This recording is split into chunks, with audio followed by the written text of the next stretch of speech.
वाह, क्या बात है। ये नर्तकी कितनी सुंदर है।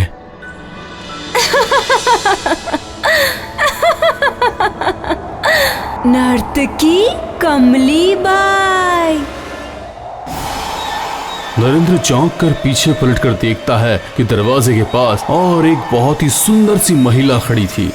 आप कौन हो? मुझे पहचान नहीं पाए? नहीं, मैंने तो आपको पहले कभी नहीं देखा। अद्भुत, वैसा ही चेहरा, वैसी ही आंखें। और ये आप क्या अनाप शनाप बोल रही है? आप है कौन? हमारे महान जमींदार के वंश के पुश्तैनी घर में रहने का अधिकार आपको किसने दिया? अधिकार? महान वंश।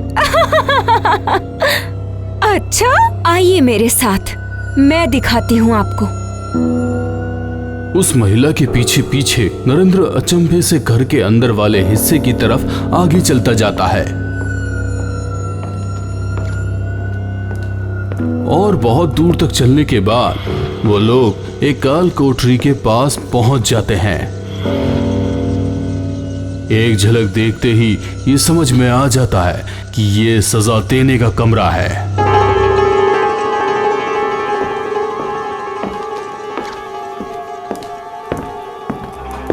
क्यों, कुछ याद आया इस कमरे को देखकर? मैं अपनी जिंदगी में पहली बार यहाँ आया हूँ। पाप कभी पीछा नहीं छोड़ता। जन्म जन्मांतर बीत जाने के बाद भी पाप किए गए जगह पर लौटकर आना ही पड़ता है। ये क्या अनाप शनाप बोल रही हो? अनाप शनाप? जरा दरवाजा तो खोलो। क्या है उस दरवाजे के पीछे? आईना है, आईना। तुम्हारी पहचान कराने वाला आईना। खोलो। उस गुप्त कमरे के दरवाजे को खोलने के लिए नरेंद्र आगे बढ़ता है। बहुत कोशिश करने के बाद आखिरकार वो बंद दरवाजा खुल जाता है। अरे ये क्या?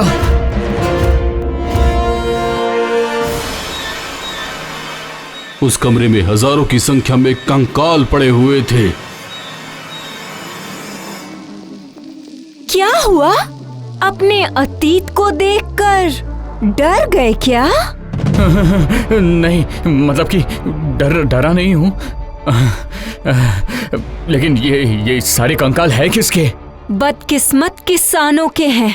जो लोग अपना ब्याज नहीं चुका पाते थे, उन लोगों को तुम्हारे महान वंश के महान पुरुष महेंद्र आदित्य सिंह, उनके परिवार के साथ ही इसी कमरे में उन्हें बंदी बनाकर दरवाजा बंद कर देते थे और बिना कुछ खाए, बिना हवा पानी की कमी से उनकी इसी कमरे में मौत हो जाती थी।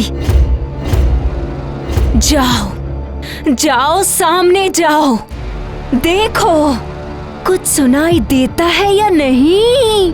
जाओ।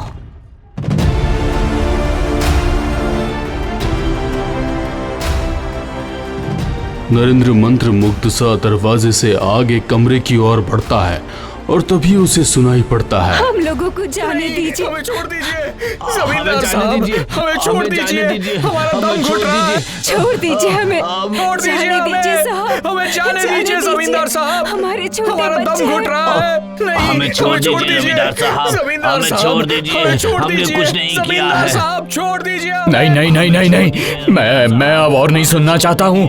बंद करो ये सब, बंद करो। नरेंद्र अपने दोनों हाथों से अपने कान को बंद करके कमरे से बाहर आ जाता है। मैं यहाँ नहीं रहना चाहता।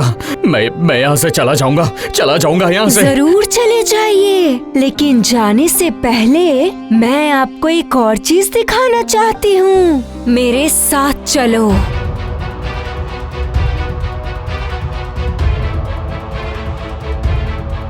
वो लोग वापस से उसी नाचने वाले कमरे में आते हैं। उस दीवार की खुदाई करो। नरेंद्र ने मंत्र मुग्ध होकर बगल में रखे हुए सरिये को उठाकर उस दीवार की खुदाई शुरू कर दी।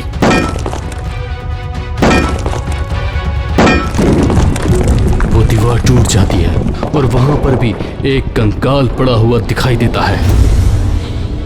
किसका कंकाल है ये?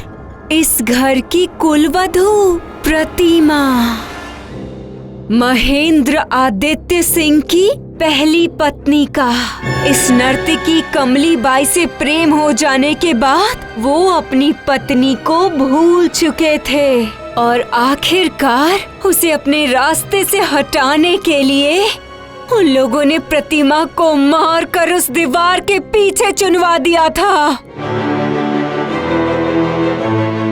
देखा ना अपने महान वंश को, हाँ? महान वंश।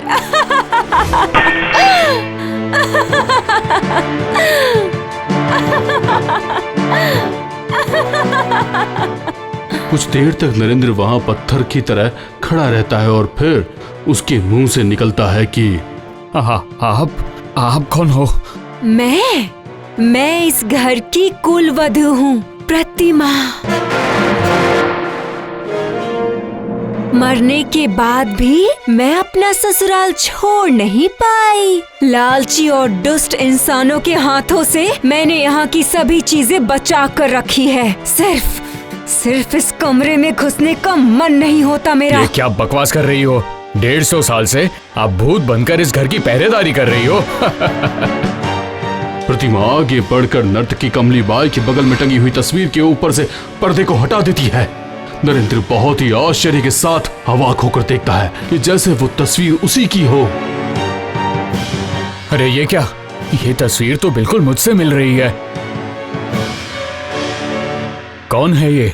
अरे ये क्या, अपना नाम भी भूल गए? मेरे पति देव, आपका अतीत महेंद्र आदित्य सिंह। मैं कितने लंबे समय से तुम्हारा इंतजार कर रही थी। मैं जानती थी कि एक न एक दिन तुम्हें यहाँ आना ही पड़ेगा। अब इस बार तुम्हारे किए पाप का हिसाब चुकता करके तुम्हारे साथ ही मैं नरक में जाऊंगी। नहीं, ये आप गलत कर रही है। आप गलत कर रही है। मैं वो नहीं हूँ।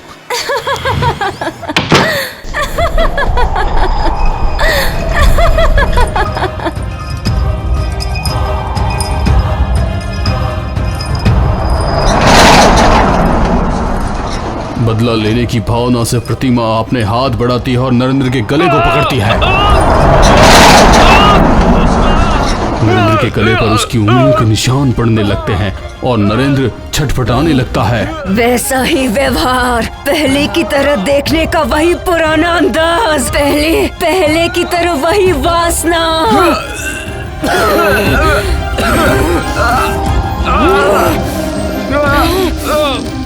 अचानक ही देखने को मिलता है कि बगल की दीवार में टंगी हुई दिवंगत महेंद्र प्रताप की तस्वीर कांपने लगती है और वहां से महेंद्र बाहर निकल आते हैं।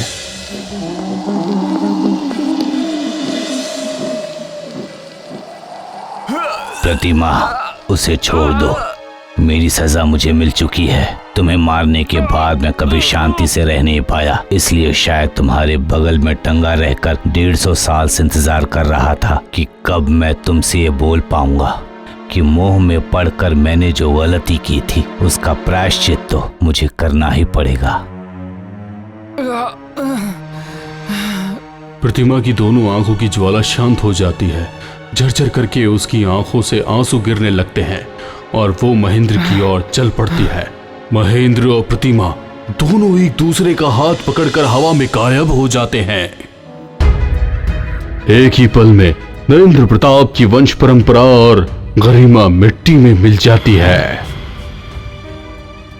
उसके आंखों के सामने उसके पूर्वजों के द्वारा किए हुए अत्याचार का मंजर और दुर्व्यवहार का इतिहास दौड़ जाता है। इसके बाद वो ये फैसला करता है कि यहाँ की किसी भी संपत्ति पर उसका कोई भी अधिकार नहीं होगा। गांव वालों से ये जमीन वापस लेने का ख्याल त्याग कर वो एक नया जीवन शुरू करने के उद्देश्य से वापस शहर चला जाता है।